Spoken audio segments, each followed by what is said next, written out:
প্রিভিয়ার্স আজকে আমরা দেখানোর চেষ্টা করব ডিমের মুখামুখি হাঁস। এই হাঁসগুলো নিয়ে আলোচনা করব। এই হাঁসগুলো কতদিন বয়স, এই হাঁসগুলো কবে ডিমে আসবে এবং এগুলার কয়টা ভ্যাকসিন করা হয়েছে এবং এগুলার জাত কি। প্রিভিয়ার্স আসসালামু আলাইকুম। দেশ ও দেশের বাইরে থেকে যারা দেখছেন সবাইকে ওয়েলকাম করছি বারাকা হাঁসের খামার থেকে। আশা করি সবাই সুস্থ আছেন, ভালো আছেন। প্রিভিয়ার্স আমার ভিডিও স্ক্রিনে যে হাঁসগুলো দেখতে পাচ্ছেন এগুলো কিন্তু ডিমের মুখামুখি হাঁস। এগুলো কিন্তু 15 দিন পরে ডিমে আসবে এবং এগুলার জাতের ক্ষেত্রে যদি আমরা আসি, এগুলো সম্পূর্ণ এক গ্রেডের খাকি ক্যাম্বেল হাঁস এবং এগুলার বয়স বর্তমানে 5 মাস।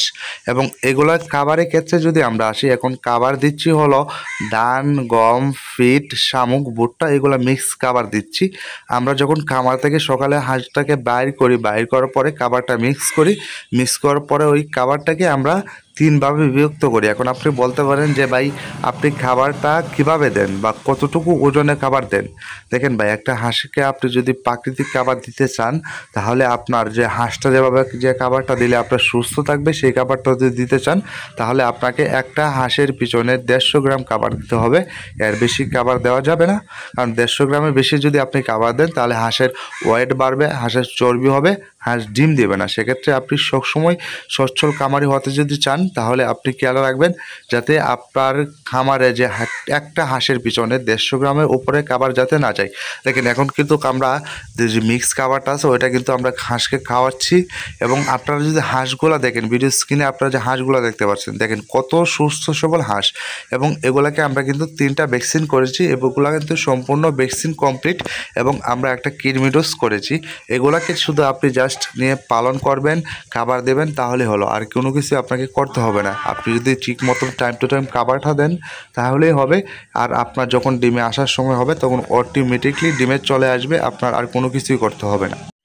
আর এগুলাকে আমরা কিন্তু বর্তমানে আবদ্ধ অবস্থায় পালন করছি, কারণ এখন বর্তমানে পানি বেশি, যেহেতু অনেক পানি, সেক্ষেত্রে আবদ্ধ অবস্থা ছাড়া হাঁস পালন করা যাবে না। সেক্ষেত্রে আপনারা যদি আবদ্ধ অবস্থা ছাড়াও হাঁস পালন করতে পারেন, অনেক জায়গায় আছে, বাংলাদেশে অনেক জায়গায় আছে যে এখানে পানি হয় না। যদি পানি না হয় তো আপনি আবদ্ধ অবস্থা ছাড়াও কিন্তু হাওড়ে খোলামেলায় পালন করতে পারেন। যদি আপনার ওইখানে পানি থাকে তাহলে আবদ্ধ অবস্থায় হাঁস পালন করেও কিন্তু আপনারা লাভবান হতে পারবেন। সেক্ষেত্রে আপনার কি প্রয়োজন হবে, আমাদের পরামর্শ প্রয়োজন হবে। আপনি যদি হাঁসের কিছু কৌশল রয়েছে সেই কৌশল অনুযায়ী যদি আপনি হাঁস পালন করতে পারবেন, আপনি নর্মালি যে হাঁসটা পালন করতেন তার থেকে আপনি দ্বিগুণ লাভবান হতে পারবেন। কারণ যে কোনো বিষয় বা যে কোনো জিনিসে যদি আপনি কৌশল ব্যবহার করতে পারেন তাহলে অবশ্যই আপনি পালন করে লাভবান হতে পারবেন।